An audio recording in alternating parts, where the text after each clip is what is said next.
With stormy weather and high winds closing in, Exeter University made the trip to Northumbria, determined to keep up the pace at the top of the BUCS Super Rugby table. This fixture had been moved from its original venue of Kingston Park due to the threat of the inclement weather, but it was Northumbria who made the fast start, as they burst through Exeter's defence and used the wind to their advantage in the opening exchanges. With Northumbria continuing to press, Will Davies tried a little chip over the top, but unfortunately for his side, the ball bounced dead. Exeter were barely able to get their hands on the ball in these opening minutes, but the defence, including this tackle from Cameron Bullard, continued to stand firm. In challenging conditions, you need the strength of your pack, and Exeter's was on top form all afternoon, drawing repeated scrum penalties, including this one here. Exeter were beginning to get a foothold in the match now, with this carry from Matt Cook, but it was Northumbria who struck first, Davies intercepting Will Yarnell's little offload and racing 60 metres up the pitch to cross for the first try of the afternoon.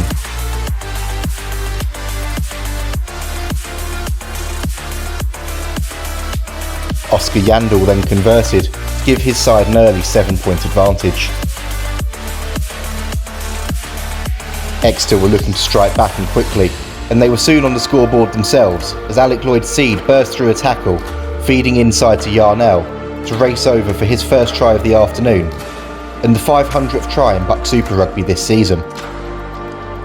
Lloyd-Seed then added the conversion to leave the match tied at 7 apiece. Directly from the restart, Exeter was straight back on the attack, Jordan Bond catching and racing clear, feeding inside to Chris Moore before the wind took hold of the hooker's pass. Northumbria, though, was straight back on the attack and almost scored this second with this clever move. George Pringle crashing through several tackles and offloading to Jonty Maney, only for the pass to go forwards. Both sides were showing some nice touches despite the conditions, and after Charlie McCaig juggled and collected the ball, he raced clear on the wing, looking to feed Arthur Relton to set his winger free, only for the ball to be lost forward. Exeter, though, continued to apply the pressure, and after a penalty was kicked to the corner, looked to drive their way over the line before Northumbria managed to get their hands in and disrupt them all. From the resulting scrum, Northumbria fed George Pringle on a hard line, but Exeter were able to force a turnover through Yarnell, who then looked to take quickly, Cam Wilkinson blocking him.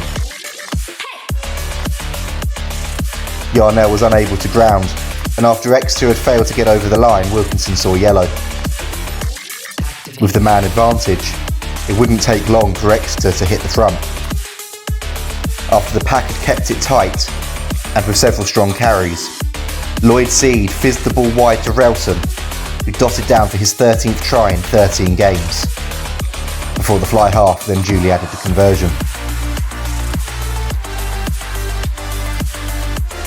Despite playing into the wind, Exeter was starting to have a bit of freedom in attack now, and Lloyd-Seed and Bond looked to feed Relton on the wing.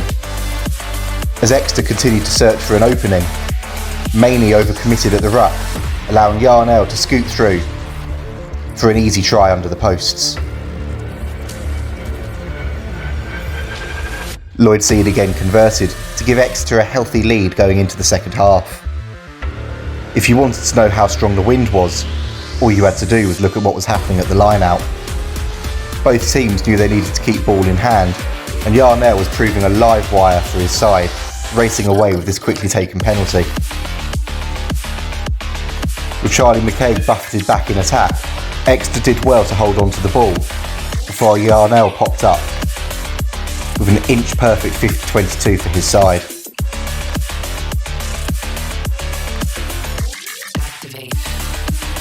With the wind once again causing havoc at the line-out, Northumbria's confidence grew as they worked their way back up the field. Every time they tried to enter the Exeter 22 though, the defence stood firm, as did the pack with this huge scrum drive against the head to win a penalty, as Exeter continued to hold on to the lead. With the strength of the wind meaning attacking opportunities were at a premium, Lloyd-Seed managed to find Relton on the wing, who charged back into the Northumbria 22 as Exeter hunted for that elusive bonus point score. Now looking to keep the ball tight and use the forwards, they would eventually find their way over. After 7 or 8 phases of attacking play, Milo Hallam burst through the first tackle, allowing Exeter to get themselves on the front foot.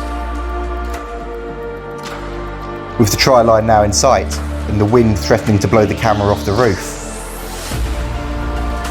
Harvey Dunn eventually managed to crash over for that crucial bonus point try. They were made to work hard for it, but this was a critical score for Exeter in the context of the title race.